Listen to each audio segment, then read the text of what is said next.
Marcos referenciales de la investigación cualitativa. La investigación cuantitativa busca medir y a partir de ello inferir o generalizar, en tanto que la investigación cualitativa busca explicar y comprender las interacciones y los significados subjetivos, individuales o grupales. Para explicar o comprender las interacciones humanas, necesitamos marcos referenciales de investigación. Definición de marcos referenciales de investigación. De acuerdo con Sass y Lerner, 1994, se trata de acercamientos que se fundamentan en diversas corrientes teóricas de la sociología, psicología, antropología, lingüística, etc., que muestran la realidad subjetiva y social íntimamente relacionadas, donde se inscriben las conductas y acciones humanas. Son paradigmas que nos hablan de una forma de ver y enmarcar los fenómenos, y no necesariamente de un procedimiento para obtener datos e información. Se les agrupa como constructivistas o interpretativos. Utilidad de los marcos referenciales en la investigación. Los marcos constructivistas comparten con los interpretativos su utilidad debido al interés mutuo por la experiencia humana y la manera como los actores la viven, ya que subrayan el hecho de que la verdad objetiva resulta de la perspectiva. El conocimiento y la verdad son creados por la mente y no descubiertos por ella. De ello se deriva el concepto de que los humanos construimos nuestro conocimiento. Por otra parte, los marcos interpretativos comparten desde sus postulados originales la necesidad de comprender el significado de los fenómenos sociales, en contraposición a la postura de las ciencias naturales que buscan la explicación científica. Los marcos constructivistas se clasifican en teoría crítica, constructivismo o constructivismo clásico, constructivismo radical, constructivismo social, feminismo y estudios de género, psicología de los constructos personales. El constructivismo es una teoría referente a la formación del conocimiento. Representa la superación del antagonismo entre posiciones racionalistas y empiristas. La primera de estas perspectivas asume que el conocimiento es posibilitado por la presencia de capacidades innatas presentes en el sujeto. Los empiristas, por el contrario, suponen que el elemento fundamental en la generación del conocimiento es la experiencia, al tiempo que sostienen la existencia de una realidad externa, accesible desde la perspectiva sensorial. La teoría crítica se ocupa de la fiscalización que la sociedad hace de las luchas sociales y de la búsqueda de nuevas alternativas. No necesariamente consiste en buscar el error, sino el análisis de los significados, incluyendo los significados ocultos. Puede ser una herramienta que ayude a ver el mundo con otra visión, pero que propicie la capacidad de ejercitar un pensamiento lógico, creativo e introspectivo. Utilidad de la teoría crítica. Permite interpretar la experiencia humana y aprender sobre nosotros como especie. Accede a la valoración de los medios de comunicación y cómo nos comportamos en una democracia, cómo reaccionamos ante otros que tienen diferentes puntos de vista en aspectos sociales, políticos o religiosos, y cómo manejamos nuestros mitos, miedos y deseos. Permite ver el mundo e influir en él de manera importante en nuestros actos cotidianos, en el hogar y en la escuela. El constructivismo radical se centra en la educación y en la evaluación. y postula fundamentalmente que el ser humano es un activo creador y manipulador de los símbolos. Por ende, no puede decirse que el conocimiento refleje o represente al mundo. Además, considera que la evaluación es válida si el conocimiento cumple con una utilidad funcional. Utilidad del constructivismo radical. 1. Permite visualizar que la verdad es una realidad particular de quien la expresa. 2. La realidad existente no puede reducirse a una interpretación fundada. 3. La evaluación es válida si el conocimiento cumple con una utilidad funcional. El constructivismo social, aunque también ha llegado al conocimiento, trasciende la comprensión de la mente y de los procesos cognitivos individuales, y se enfoca en el mundo del significado y el conocimiento compartido intersubjetivamente, es decir, en la construcción social. Se centra en la generación colectiva del significado, matizada por el lenguaje y otros procesos sociales. Utilidad del constructivismo social. Estimular a los estudiantes a transferir y aplicar lo que ya conocen. Ofrecer a los estudiantes una estructura de la nueva información. Organizar la información que se va a presentar posteriormente, resumiendo, organizando y secuenciando los puntos, ideas o aspectos principales de una manera lógica. Es un vínculo entre la nueva información con la que ya se conoce o sabe. El feminismo y estudios de género se ocupa de ofrecer la imagen de la realidad que las mujeres experimentan.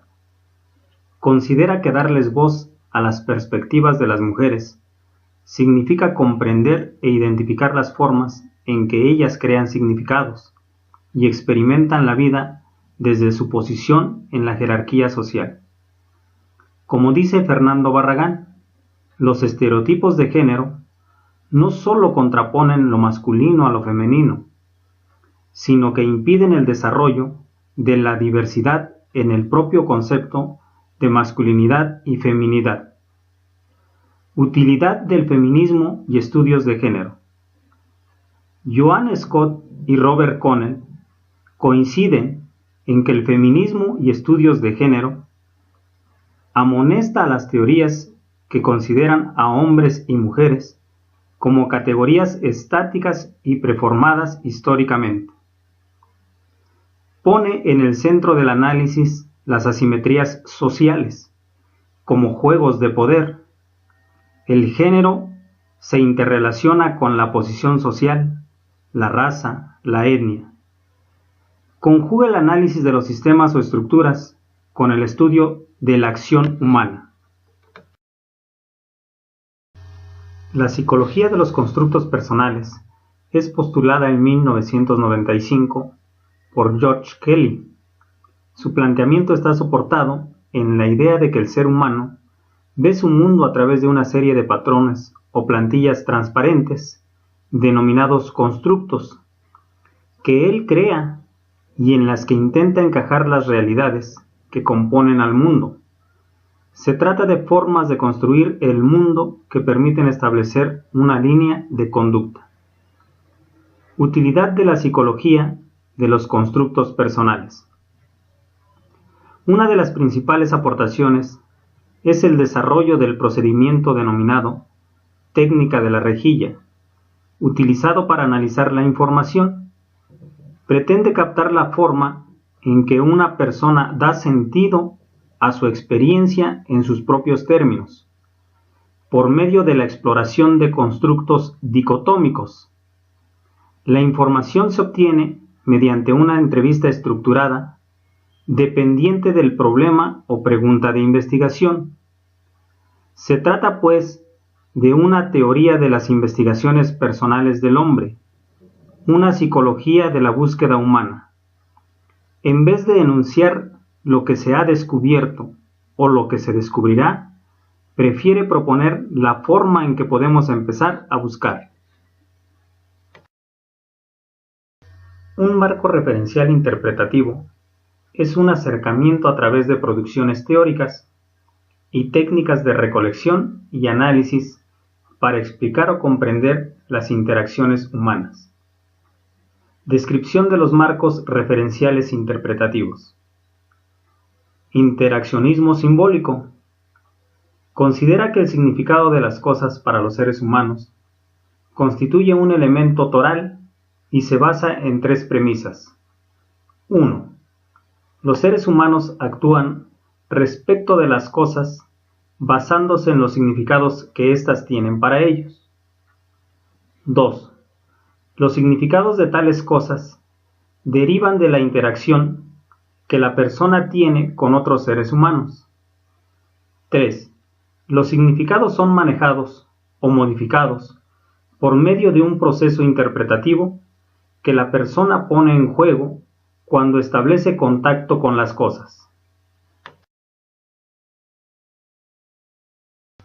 Interaccionismo interpretativo.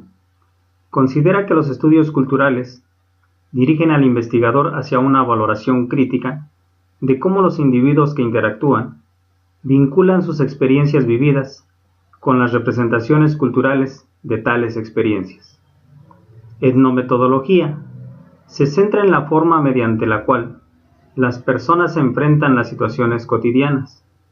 Retoma del interaccionismo simbólico el hecho de que los miembros continuamente se basan en las capacidades interpretativas de las coparticipaciones en la interacción para revelar el sentido local del orden. Incluye dos propiedades esenciales del significado: que los significados dependen del contexto y que los objetos y los acontecimientos tienen un significado indeterminado si no se encuentran en un contexto que les dé significado. Análisis conversacional. Intenta explicar las prácticas colaborativas de quienes conversan. En vez de interesarse por el discurso y la interacción, privilegia el discurso en la interacción. Etnografía es una descripción e interpretación de un grupo, estrato o contexto determinado a través del proceso de mirar lo que las personas hacen habitualmente, explicando los significados que le atribuyen a ese comportamiento realizado en circunstancias comunes o especiales. Boyle propone 5 subtipos de etnografía: procesal, holística o clásica, particularista, de corte transversal y etnohistórica. Hermenéutica es un enfoque filosófico empleado en el análisis de la comprensión y las conductas humanas. Tiene su fundamento en el análisis textual como una metodología de las ciencias sociales. Gallagher propone 4 corrientes hermenéuticas: conservadora, dialógica, crítica y radical. Fenomenología. Se caracteriza por centrarse en la experiencia personal en vez de abordar el estudio de los hechos desde perspectivas grupales. Se basa en 4 conceptos clave: el tiempo, el espacio, el cuerpo y la relación humana vividos. Fenomenografía. Se enfoca en las formas como son experimentados y percibidos diferentes fenómenos y en las formas de conocerlos y de tener habilidades relacionadas con ellos. El propósito no consiste en encontrar la esencia singular o común, sino en encontrar el diseño de la variación de acuerdo con los diferentes factores del fenómeno. Teoría fundamentada. Consiste en elaborar la teoría surgida de los datos obtenidos de la investigación y no de manera contraria, es decir, no se ajustan los datos a la teoría. Tiene como propósitos fundamentales: permitir la predicción o interpretación del comportamiento, contribuir al avance teórico de la sociología, generar aplicaciones prácticas, proporcionar una perspectiva del comportamiento, guiar y proporcionar un estilo de investigación. Opinión personal de los marcos de acuerdo a mi propuesta de tesis. Considerando la propuesta de tesis, que enfatiza la importancia de preparar al alumno en el campo disciplinar de matemáticas para ingresar a nivel licenciatura en escuelas públicas atendiendo la diversidad de necesidades que cada alumno posee sin importar el lugar geográfico y la temporalidad, mediante el aprendizaje en movimiento, M-Learning, y dado que los marcos interpretativos pretenden mostrar la realidad subjetiva y social, donde se registran las conductas y acciones humanas, llevadas a cabo en el entorno del mundo real, en vez de hacerlo en entornos creados específicamente para los fines de la investigación, opino que la diversidad de marcos referenciales corresponden a la gama de campos de desempeño del ser humano, por lo que al realizar una investigación cualitativa, se deberá elegir el marco o marcos afines que contribuyan a discernir de mejor manera las interacciones y los significados subjetivos, individuales y grupales de acuerdo al objetivo de la investigación. ¿En qué marco referencial interpretativo mi propuesta de tesis puede sustentarse y por qué?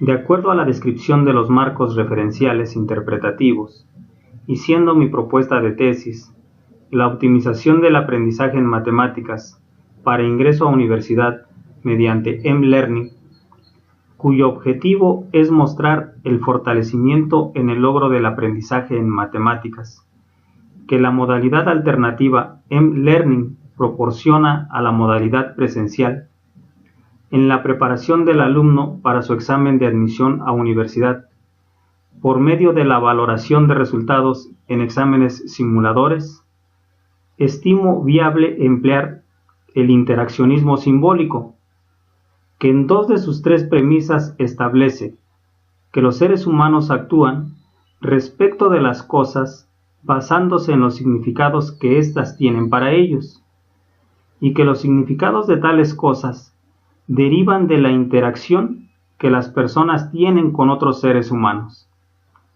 En combinación con el constructivismo radical, centrado en la educación y en la evaluación, y que postula fundamentalmente que el ser humano es un activo creador y manipulador de los símbolos, además de considerar que la evaluación es válida si el conocimiento cumple con una utilidad funcional.